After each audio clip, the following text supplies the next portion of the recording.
Chol HaMoed Sukkot, entre Sukkot, les premiers jours de Sukkot, et Shmini Atzeret, Simchat Torah. Et on a un pont entre les deux, c'est le Lulav. Le Lulav qui représente la catégorie du peuple juif qui brille par son étude de la Torah, uniquement l'étude, alors que le Itrog, c'est l'étude et les Maasim Tovim, et les bonnes actions. Et ensuite, après les Mifed, on arrive à Shmini Atzeret et la fête de la Torah. On danse avec les livres, les rouleaux de la Torah. Alors, il est important de comprendre ce qu'on fait avec le Lulav en particulier. Il s'agit des Narnoïm. Donc, d'envoyer et de ramener vers son cœur le Lulav en le bougeant.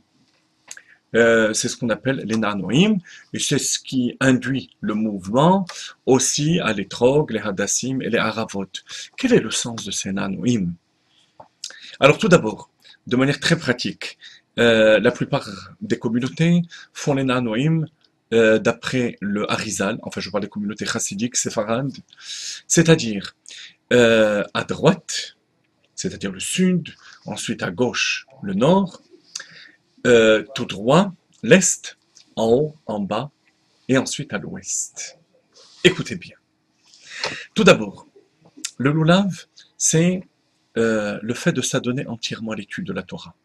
Même si on ne peut pas le faire toute la journée, pendant qu'on étudie la Torah, pendant les quelques minutes, par exemple, chers auditeurs, pendant lesquels vous écoutez le Dvar Torah, vous êtes entièrement dedans. Vous avez éteint vos portables, les téléphones ne sonnent pas, et vous êtes seul à écouter ces paroles de Torah et à vous unir avec Akadosh Baruch Hu.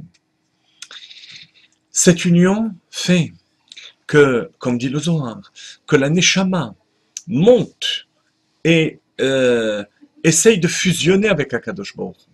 Dieu la renvoie sur terre. Ce mouvement de montée et descente, de montée et de descente, est comparé à celle d'une flamme, dit le Zohar. C'est le sens de ces Nanoïm. 3 fois, parce que 3 fois, c'est ce qui exprime l'établissement d'une chose, la force, ce qu'on appelle la chazaka. Alors tout d'abord, le sud. Qu'est-ce que c'est le sud? Le sud, c'est la chaleur. Les lieux où le soleil brille avec force. Et ça représente la chaleur des pulsions matérielles, du monde matériel. On prend le Lulav, l'étude de la Torah, et on envoie par 3 fois vers le sud pour annuler les forces et les clipotes qui apportent qui entraînent cette chaleur excessive des choses matérielles. Ensuite, on envoie le Lulav, la force de l'étude de la Torah, de l'union avec Akadosh Baruch Hu, qui est exprimée par le Lulav, vers le nord, vers la gauche.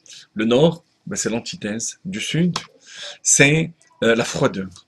La froideur et l'indifférence due aux choses matérielles du monde, qui refroidissent notre flamme pour la Torah et les mitzvot.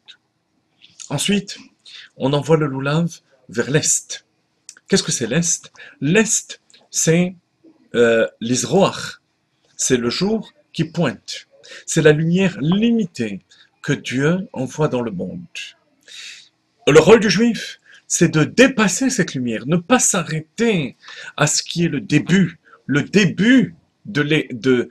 l'éclair de Dieu dans le monde. Il faut dépasser cet éclairage que Dieu a mis dans le monde, dans les termes de la Chassidoute, c'est de passer de la lumière limitée de Dieu dans le monde à la lumière illimitée. Ensuite, on envoie le Lulav vers le haut. Parce que lorsqu'on étudie la Torah, on doit toujours aspirer à plus haut, plus profond. Au début, c'est le pshat, le sens simple des choses. Ensuite, le remez, le drouche, le sod, la pnimiote de la Torah, la profondeur de la Torah.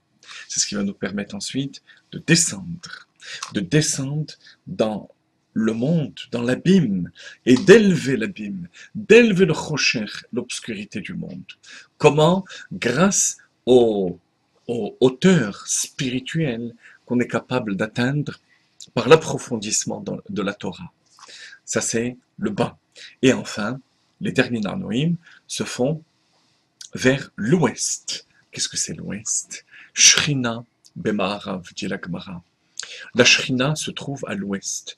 C'est la raison pour laquelle le Kotel HaMaharavi est le mur indestructible des vestiges du temple, du Beth Amikdash, parce que la Shrina était proche de là-bas. Et qu'est-ce que ça veut dire qu'on amène le Lulav vers l'ouest? Ça veut dire qu'on devient Shutaf, les Hakadosh Baruch Hu B'Maaseh Brishit.